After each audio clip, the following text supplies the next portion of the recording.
말씀 들으니까 확실히 용기가 생기네요. 서울 사는 남자 김씨입니다. 억대의 고액 채무에 시달리던 그는 이번 삶은 그냥 접기 위해 한강에서 투신을 하게 되죠. 하지만 그는 죽지 않았고 무인도인 한강 밤섬에 불시착한 뒤 눈을 뜨게 됐습니다. 죽는 것조차 쉽지 않다는 걸 알게 된 그는 모래사장의 막대기로 헬프란 글자를 크게 새긴 뒤 사람들의 구조를 기다립니다.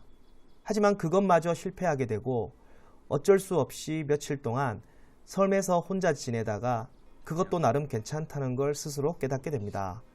그래서 그는 모래사장에 서놓은 헬프를 헬로우로 바꾼 뒤 마치 로빈슨 크루소처럼 자급자족하면서 살아가게 되죠. 그런 그에게 지금 가장 절실한 건 바로 짜장면 한 그릇.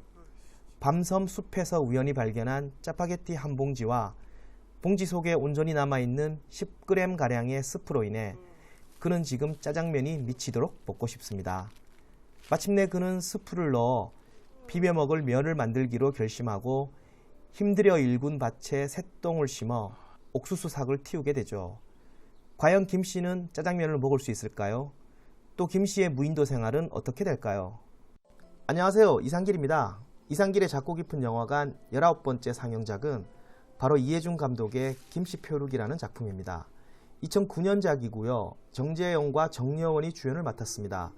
이 영화는 개봉 당시 흥행에는 실패했지만 극장에서 간판을 내린 후부터 꾸준히 입소문을 타면서 시간이 지날수록 재평가가 이루어지고 있는 작품이죠. 특히 해외에서 놀라울 정도로 좋은 평가를 받고 있는 한국 영화인데요. 그 때문에 한때 이 좋은 영화가 왜 망했는가에 대한 다각도의 분석까지 이루어지기도 했었답니다. 그랬거나 말거나 이 영화는 냉혹한 자본주의 경쟁 사회에서 희망 없이 살아가는 현대인들에게 아주 큰 울림을 주고 있는데요. 그럼 지금부터 김씨의 무인도 생활을 조금 깊이 있게 들여다볼까요?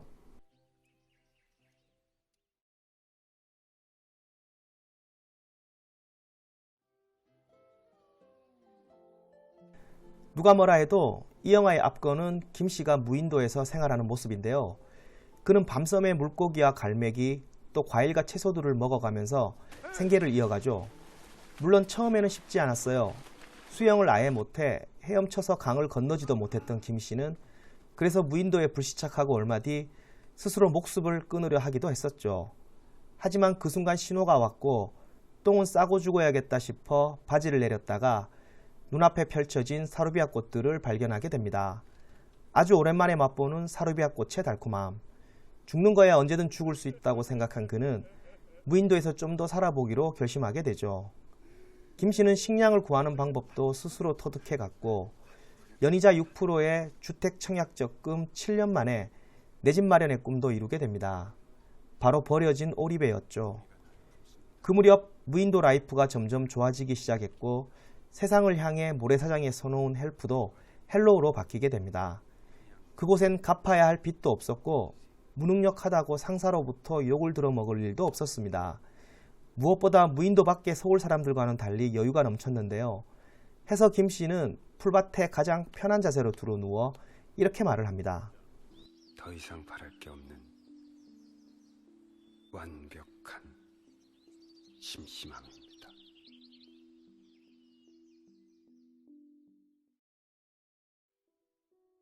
그런데 그런 남자 김씨의 기이한 행동들을 망원렌즈를 통해 멀리서 몰래 지켜보던 사람이 있었습니다. 여자 김씨는 얼굴에 난 화상 흔적으로 일찌감치 세상을 등진 채 오로지 방 안에서만 살아가는 나홀로 왕따적이었어요.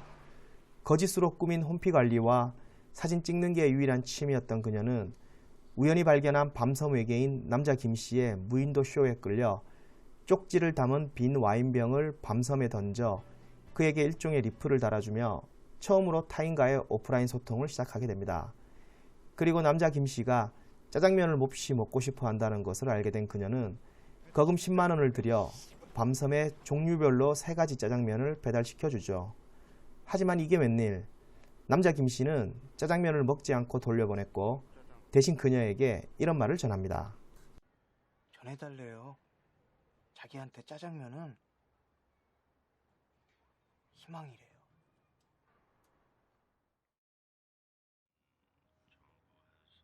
너도 나도 세상과의 소통을 운운하지만 그러기에 세상은 너무도 위험한 곳이죠. 자칫 남자 김씨처럼 신용불량자가 되어 빚독촉에 시달릴 수도 있고 여자 김씨처럼 왕따를 당할 수도 있습니다. 그뿐인가요? 그곳에서 성공은 고작 1%일 뿐 나머지 99%는 스스로가 루저라고 생각하며 살아가는 경우가 많습니다. 때문에 그곳은 늘 불만과 상처투성이죠. 그렇다고 공평무사한 것도 아닌데요. 모든 이들의 출발선은 다 다른 데다 반칙까지 난무하는 곳이다 보니 소위 못된 사람보다는 못난 사람이 더 병신 취급을 받죠.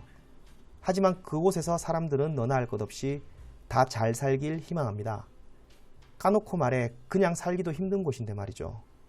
그래서 사람들은 밤섬에 홀로 버려진 남자 김씨처럼 언제나 세상에 헬프를 외칩니다.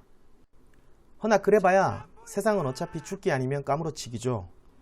밤섬에서 몇 개월을 홀로 생활하며 결국 희망했던 옥수수 짜장면까지 한 그릇 멋지게 해치운 남자 김씨처럼 세상이 아무리 잔인한 곳이라 해도 못 살 건 또 없지 않을까요? 전쟁이 일어난 것도 아닌데. 그래서 세상 속에 있을 때는 남아 돌아서 안 먹었던 짜장면이 살아가는 유일한 희망이 됐을 때 남자 김씨는 이렇게 깨닫지 않았을까요? 희망은 기다리는 게 아니라 찾는 것이라고. 그래서 침을 꿀꺽 삼키면서도 여자 김씨가 보낸 세트 짜장면을 거부했던 게 아닐까요? 결국 희망이라는 것도 생물이지 않을까요? 살아서 움직인다는 뜻입니다. 또 모습도 제각각이지 않을까 싶어요. 때문에 희망은 먼저 다가오기도 하지만 가끔은 스스로 찾아 나서야 하기도 하죠.